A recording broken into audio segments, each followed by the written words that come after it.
Oke, assalamualaikum warahmatullahi wabarakatuh.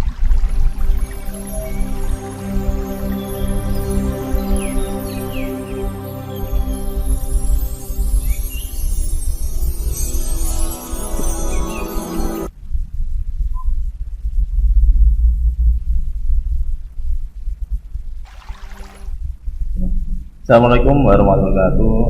Salam sejahtera untuk kita semua. Terima kasih teman-teman yang sudah bisa bergabung pada kesempatan hari ini.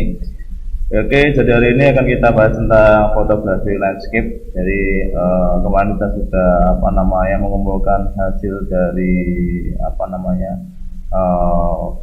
foto sama foto pas foto ya. Nah, selanjutnya lebih ke dalam landscape. Landscape sendiri itu adalah foto yang lebih ke dalam panorama ya.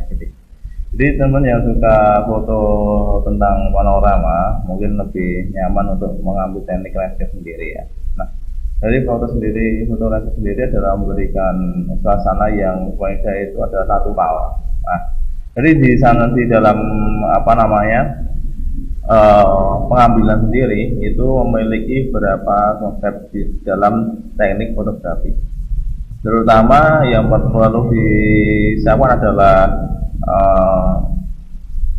kecepatan atau speed sendiri, itu sama diafragma, ya, terus sama lokasi mendukung untuk lokasinya ya.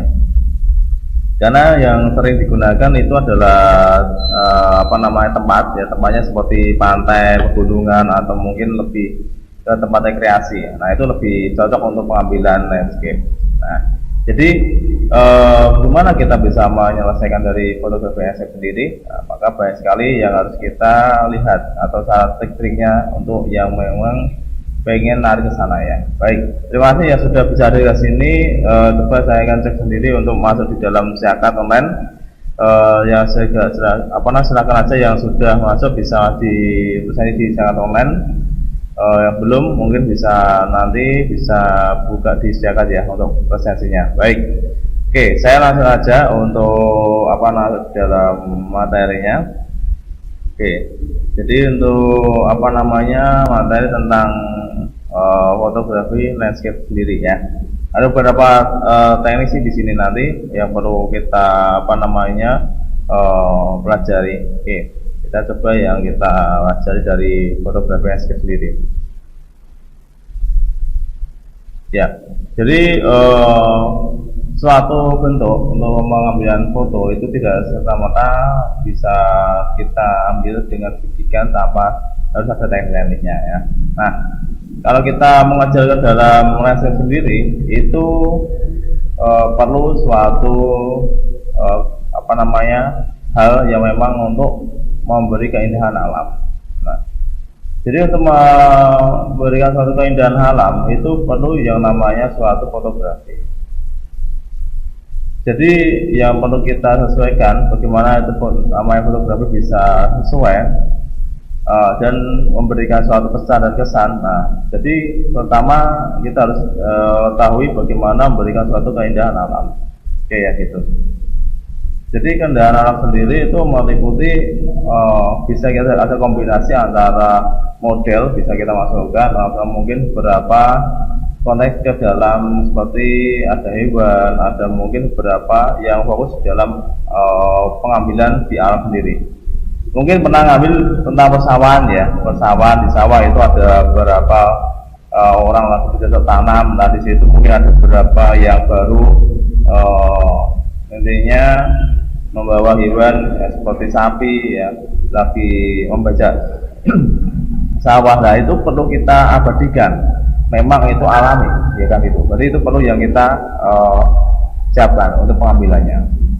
Ya. Jadi bagaimana teman bisa menghasilkan suatu foto itu perlu yang namanya teknik dari pengambilan langsung. Oke. Ya, terima kasih sudah hadir pada kesempatan hari ini ya, yang sudah hadir Aditya sama Juliana Asti ya sudah masuk di dalam website-nya ya. Nah, itu penting sekali. Nanti misal teman-teman pengen mengambil suasana alam, silakan aja langsung di alam dan mengambil ya. Mungkin di tempat-tempat tertentu bisa kita sesuaikan. Nah, jadi pentingnya suatu alam memang harus kita sadari bagaimana cara untuk menampilkan suasana yang alamnya sendiri. Jadi memang itu sangat memberikan inspirasi yang terbaru kalau kita masuk ke sana. Terus meskipun rasanya banyak terinspirasi dari pemandangan alam ya, pemandangan alam ini bisa juga digunakan untuk memfoto dinding, lampu dan dapur, juga bisa disesuaikan ya. Mungkin kita bisa merepresentasikan landscape juga untuk mengambil indoor atau dalam ruangan ya. Teknik landscape beberapa teknik yang memang kita pelajari, terutama adalah menentukan objek, gunakan report atau capillaries, titik fokus, foreground, depth of field, gerakan alam, penentuan cahaya, pencahayaan, border foreground, garis dan bentuk, source in backlight, mengganti perspektif, filter, teknik HDR. Ini mungkin beberapa yang memang kita sangat pahatnya ke dalam tekniknya. Jadi banyak sekali beberapa yang memang itu untuk pengambilan dari landscape ya. Nah, teknik ini sendiri memang sebenarnya tidak diharuskan ya teman-teman, tidak diharuskan. Tapi misal kita pengen mendalami, kita punya alat-alatnya lengkap, bisa kita sesuaikan, misal aja ya. Nah, tapi kalau kita sekedar memotret nggak masalah, kita sekedar mungkin punya tripod ya tripod aja nggak masalah gitu kan. Yang penting kita bisa masuk dalam pengambilan, terus bagaimana biar hasilnya itu biar sesuai gitu kan. Nah, itu yang perlu kita siapkan. Jadi yang perlu kita tentukan di sini adalah menentukan objek dulu. Nah, jadi objek-objek itu sendiri adalah momen yang paling penting ya.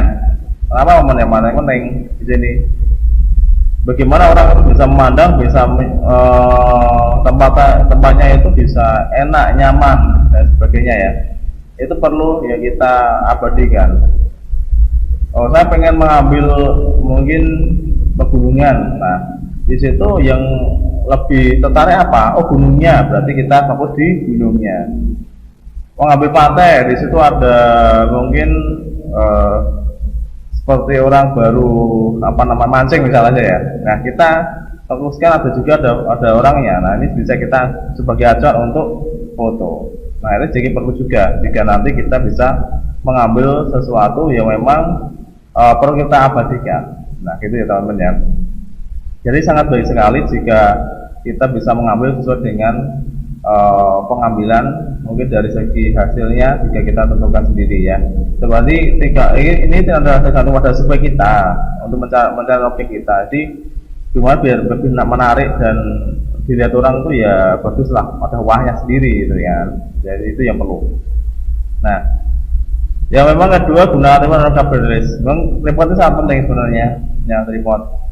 Kalau kita memang kita dasari tripod itu memberikan suatu kekuatan seperti foto biar lebih exposure ya. Terutama dari gerakan kamera juga stabil, tidak akan goyang. Nah, ini yang sangat penting teman-teman. Jadi bila mana kita bisa mengambil foto dengan cukup menarik, nah maka kita harus sesuaikan. Nah, dari situlah kita bisa tentukan bahwa hasilnya bisa dinikmati orang ya kan itu. Nah, maka kalau kita bisa awali dengan konsep exposure, terus bagaimana kita bisa tentukan. Nah, ada juga yang memang digunakan capillaries. Jadi capillaries sekedar untuk membuat fasilitas saja untuk menghindari hentakan. Jadi kalau hentakan ada juga yang nanti kamera ambil dengan kamera tapi nanti ada goyangan. Nah, kita bisa mengambil dari jarak jauh dengan menggunakan capillaries sendiri ya. Itu bisa di kamera ada, tapi itu memang bantuan untuk pengambilan, biasanya mengambil teknik makro menggunakan capillaries. Nah, proses itu sendiri kita punya titik fokus. Nah, titik fokus juga penting sekali. Titik fokus. Jadi di sini dalam foto landscape perlu memiliki peran, yaitu penentuan bagaimana yang menjadi utama dalam foto tersebut. Mode fokus manual atau menjadi pilihan dalam ambore fokus, ya kan? Fokus auto sangat baik pada objek-objek yang di dalam dan tetap. Namun untuk objek-objek yang bergerak, mode fokus auto seringnya seringkali kita tinggal. Ada juga yang memang kita mengambil langsung ya. Nah, kita tidak sadari menggunakan fokus, jadi fokusnya hilang. Hanya jadi hasilnya tidak sesuai atau mungkin hasilnya mungkin beberapa ada yang tidak fokus dan mungkin ada yang ngeblur dan sebagainya ya. Ini perlu sekali titik fokus. Nah, titik fokusnya itu jatuhnya di mana? Di depan atau di belakang. Nah, jadi kita bisa menentukan beberapa bagian atau mungkin kita buat fokus semuanya, tidak masalah ya. Bisa kita sesuaikan aja lah.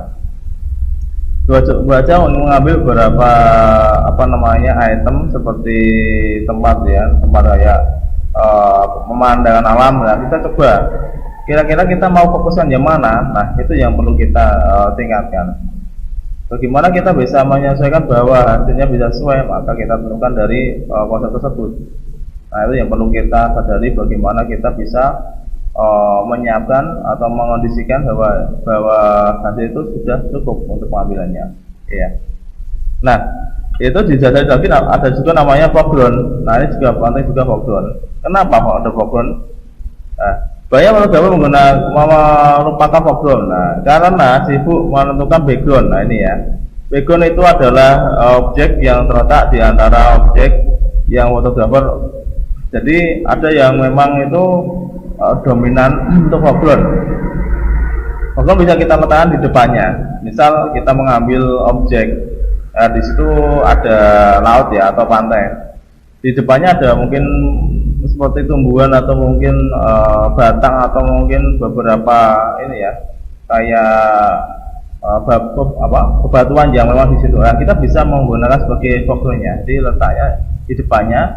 Mungkin bisa juga kita tetap buat kita ambil tapi dengan ketentuan ngebur ya di situ.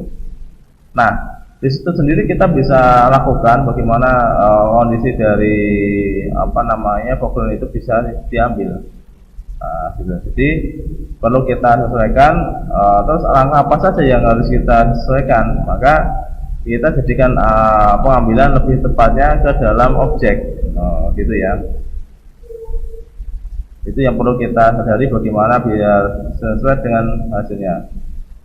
Maka hasil yang penting nanti bagaimana kita bisa memerlukan suatu tindakan atau bahwa hasilnya bisa kita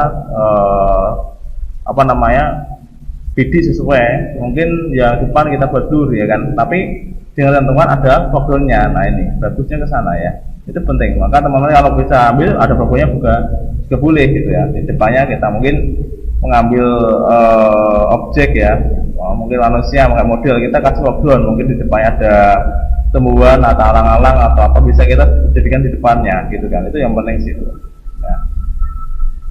Diopil. Nah, ini dulu kemarin kita sudah belajar nama diopil ya. Ini sangat penting sekali karena ini berkecimpung pada ruang tajam. Nah, foto landscape pada umumnya raja dari ujung ke ujung, jadi dia menghasilnya itu semuanya adalah fokus. Nah, maka dari itu seringkali kita menggunakan aperture diafragmanya 8 ke bawah, itu kan. Jadi 8 ke bawah untuk pengambilannya. Dan bisa juga sepel 22 ya kan. Pergunakan prinsip hyperfocal ya di stand untuk diafragma optimal yang tergantung kondisi. Jadi kita bisa menggunakan suatu kondisinya agar tidak terlalu posisi minimum. Nah, ini tidak terlalu posisi minimum. Karena pada posisi tersebut hasil foto akan cenderung soft. Nah, ini bisa juga ya, kalau kita bisa ambil juga hasilnya soft. Jadi lebih agak sedikit lebur, tapi dengan keadaan normal, posisinya juga cukup, maka kita bisa kondisikan. Nah, jadi tempat penting harus kita tentukan untuk pengambilannya. Oke. Ya. Oke, terima kasih yang sudah hadir, yaitu Lia Puspitasari. Halo Lia, gimana kabarnya untuk hari ini? Ya, semoga aja semua diberi kesehatan ya. Oke. Jadi ini sangat penting ya. Misal nanti kita mengambil objek, tapi dari dasarnya harus soft, jangan sampai kita titik fokusnya hilang. Soft boleh, tapi dikondisikan di depannya atau di foregroundnya ya, itu penting. Terus gerakan alam. Jadi ada beberapa gerakan alam yang memang itu perlu kita lihat di sini. Aja dari segi ini ya, apa namanya, kita kalau ngambil walaupun itu santai, sejuk, damai dan sebagainya, tapi kita perlu yang namanya pengambilan yang cukup ini memiliki drama. Nah, jadi pengambilan juga perlu yang namanya drama. Dalam arti drama itu adalah memiliki sesuatu cerita gitu kan. Nah, kayak cerita yang memang itu memberikan hasil yang lebih enak kalau kita lihat itu. Seperti aja di sini. Berupa ombak di laut, pohon bertiup angin, awan berjalan dan sebagainya. Itu adalah sedikit drama. Nah, jadi teman-teman kalau pengen mengambil, oke lah, itu bagus juga untuk sebagai awalan pengambilan di landscape. Nah, jadi kalau kita ambil dari landscape sendiri, itu halnya yang paling penting, itu kan. Nah, jika kita berhasil menangkapnya, foto landscape kita akan terasa on the road ya, dengan mood yang sangat kuat. Maka kalau kita mengambil dengan yang bagus, kita semangat apa? Pertama semangat dulu ya untuk mengambilnya ya. Jadi nanti kalau semangat dulu, maka hasil yang kita sempurnakan itu akan kelihatan lebih enak, sejuk gitu kalau kita lihat ya. Nah, itu perlu kita dasari.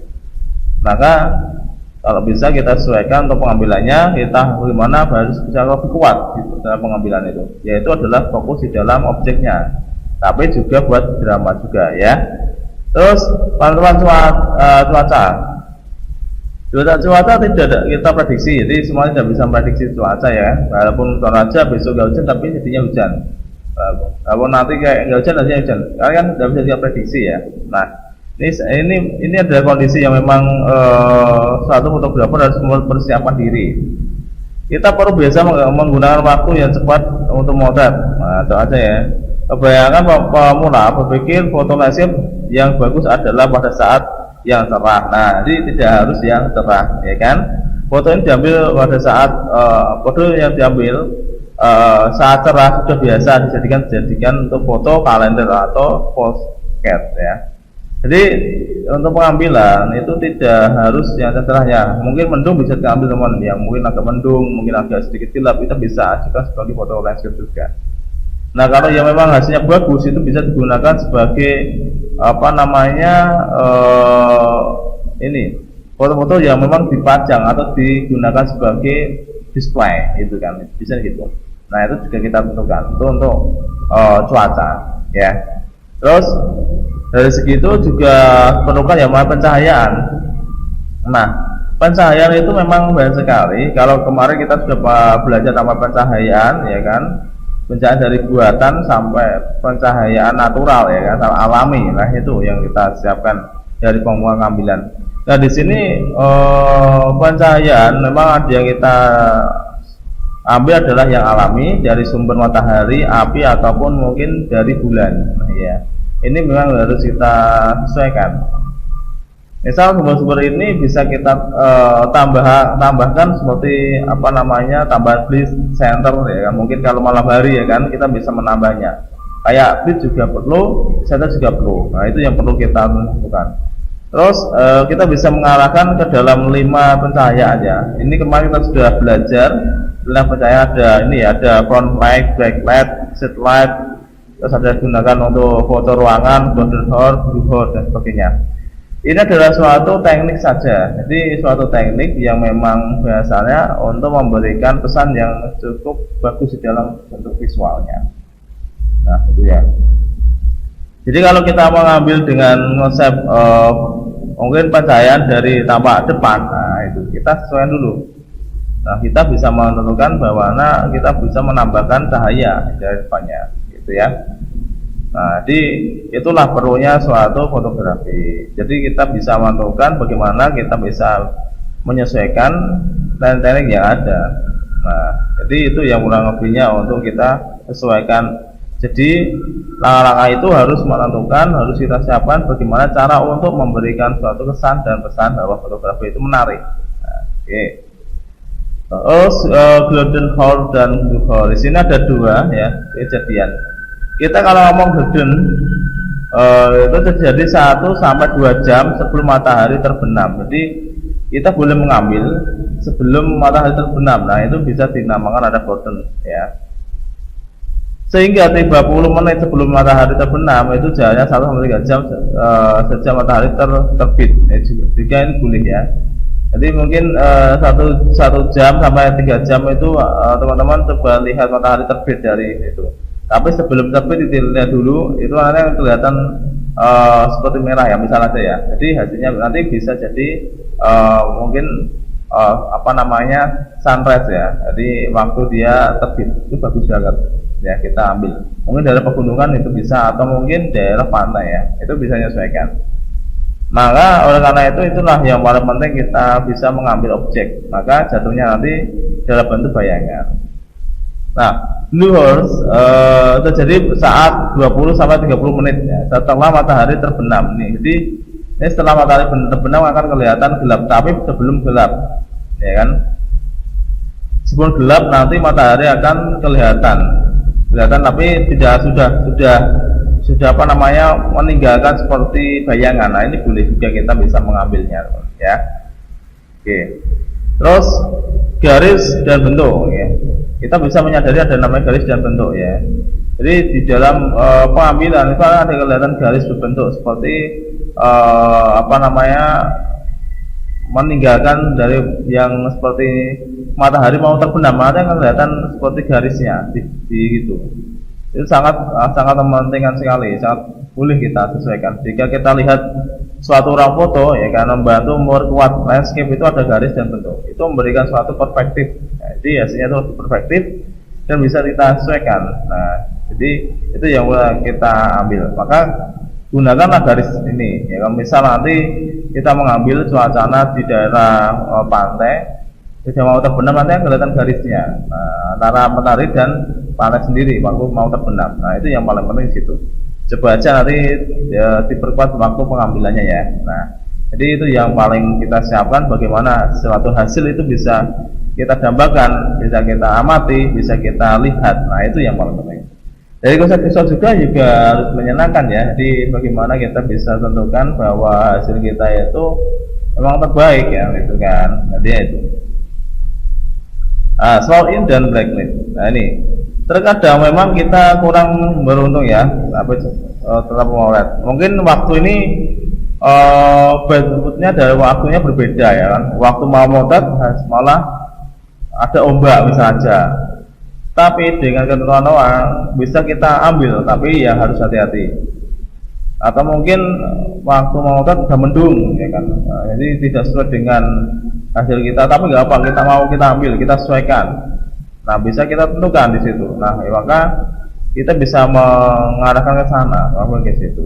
Nah, maka oleh karena itu kita bisa tentukan untuk membuat teknik dari pengambilan tersebut. Nah, jadi itu ya teman ya, untuk bisa mengarahkan, misalnya menyesuaikan bahwa hasil kita bisa terselesaikan ya. Jadi itu kurang lebihnya ya. Terus kita bisa mengandalkan bagaimana langkah-langkah yang bisa sesuai, bisa diperkuat lagi. Itu adalah kondisi ya, kondisi juga. Kondisinya mungkin lebih itu bagus, terus cerah. Nah, itu bagus hasilnya nanti. Nah, dan itu pun kita bisa hasilkan bahwa teknik perspektif sendiri itu tidak hanya sekedar kita mengambil suasana pantainya, tapi boleh kita mengabadikan di daerahnya. Di daerah mana? Jadi misal kita mengambil di situ ada beberapa batuan ya, ada mungkin situ ada tanaman apa, atau mungkin di situ ada beberapa pohon, itu bisa kita jadikan sebagai perspektif. Nah, jadi bagaimana kita bisa menyadari bahwa hasil itu bisa menyenangkan ya kan, walaupun itu batu ya kan, tapi dengan batu itu bisa kita ada unsur perspektifnya. Nah, itu. Jadi banyak sekali sih yang harus kita ambil saat di dalam landscape ya. Jadi landscape sendiri itu kan mengarahkan sesuatu yang memang itu lebih natural. Nah, naturalnya bisa kita tambahi, misal kita menggunakan tambahan batu di depannya, terus ada pohon-pohon, itu bisa kita sesuaikan bahwa perspektifnya dapat ya. Nah, maka tergantung kita sendiri ya, yang untuk membuat suasana foto itu menjadi nyaman dan lebih enak dipandang ya kan. Ya, jadi di sana lah intinya ya. Terus ada juga menggunakan filter teman-teman ya, ada filter juga.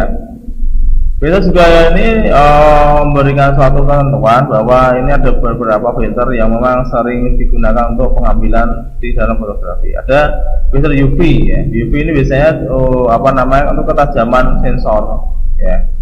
Ada filter Polaris, ada filter ND, ada filter GND. Nah, ini sekedar untuk filter. Jadi tapi ini sekedar untuk membuat suasana biar lebih nambah saja. Misal dia kurang biru, kita belikan filter yang enggak biruan ya kan. Apa mungkin dia agak kurang sedikit cerah, kita bisa belikan filter agak cerah gitu kan. Nah ini ya sekedar nambah saja. Tapi sekarang orang-orang itu pada sudah menggunakan teknik editing, jadi sudah agak tertinggal ya kan menggunakan filter. Tapi tergantung kita sendiri sih, silakan untuk bisa menyesuaikan aja. Misalnya kita menggunakan filter, boleh aja ya dalam dunia fotografi ya. Dan di sini kita coba lihat antara hasil filter yang menggunakan graduate ND. Jadi ini dengan landscape ya, dengan pakai landscape. Dan di sini kita bisa menentukan bahwa misalnya untuk menangkap suatu cahaya atau menangkap suatu hasil yang memang tersedia, kita bisa sesuaikan bahwa pentingnya suatu penggunaan dari hasilnya. Nah itu yang paling penting sana. Maka oleh karena itu, bagaimana kita bisa menyadari untuk hasil biar sempurna? Nah kita bisa tentukan untuk pengambilannya ya. Maka ada yang menggunakan metode teknik menggunakan filter. Nah memang ini yang diharuskan, yang tidak ya nggak apa-apa ya, nggak usah pakai, itu tidak masalah. Kalau memang diharuskan, kalau saya pengen silakan aja pakai filter. Jadi di depan kamera dikasih ya kan, biasanya nanti akan lebih keadaannya itu lebih kelihatan ya, cerah gitu kan. Nah tapi sekarang sudah ada ini editing, kita bisa mengandalkan editing ya hasilnya. Nah kondisi itu ada juga menggunakan efek ya. Ini efek CPL ya untuk hasilnya. Lihat lebih biru. Nah ini bisa kita melihat keadaannya. Nah jadi konsep model ini bisa kita tentukan. Nah maka hasilnya bisa lebih biru peka ya kan. Nah, maka kita bisa ada menggunakan efek ini. Nah, ada teknik HDR ya, High Dynamic Range. Ini teknik HDR sendiri sudah ada di dalam foto-foto semuanya ya. Jadi teknik HDR ini adalah filter yang memiliki sesuatu rank yang sangat tinggi untuk exposure. Jadi hasilnya nanti adalah lebih besar, lebih memberikan suatu hasil yang cukup besar dari fotonya. Nah, jadi kemudian menggabungkan antara manual menggunakan software. Biasanya ada juga menggunakan software ya, Photomatic sama Photoshop. Ya, jadi ada juga menggunakan teknik. Jadi hasilnya nanti lebih ini ya, cahayanya itu lebih exposure, yang sangat semua akan kelihatan. Ya. Jadi juga menggunakan. Ya. Tapi HP sekarang ya, kualitasnya sudah ada HDR-nya. Coba dicek aja di teman-teman untuk punya HP. Ya itu ada kualitas HDR untuk teknik-teknik hasilnya ya. Oke, selesai untuk hari ini. Mungkin itu dulu yang bisa kita sampaikan ya. Jadi untuk hasil atau untuk pengambilan itu sangat penting sekali ya, dari teman-teman itu ya. Jadi untuk kedepannya, untuk latihan mengambil yaitu foto landscape atau foto panorama ya. Karena kalau kita bisa menghasilkan suatu foto yang cukup bagus atau hasilnya cukup menarik, nanti kan kita punya kesan tersendiri ya. Jadi emang kedepannya kita bisa menghasilkan foto panorama atau landscape ya. Jadi sama aja sih landscape ya. Landscape itu lebih ke dalam hasilnya horizontal. Nah, oke kan pada kesempatan hari ini terus kita selalu untuk latihan, selalu untuk mencoba ya kan, jadi jangan sampai ketinggalan. Oke, jadi mungkin itu dulu yang bisa saya sampaikan pada kesempatan hari ini. Jangan lupa selalu kita hidup sehat, jangan lupa cuci tangan sebelum melakukan kegiatan atau aktivitas atau melakukan Terus kita keluar rumah atau dimanapun, kalau memang itu apa namanya, kalau memang itu butuhkan ya, kalau kita ya jangan keluar rumah ya. Memang ini baru-baru pandemi, sisakan menggunakan masker. Oke, ikuti dari protokol kesehatan. Sebelumnya saya akhiri. Wassalamualaikum warahmatullahi wabarakatuh.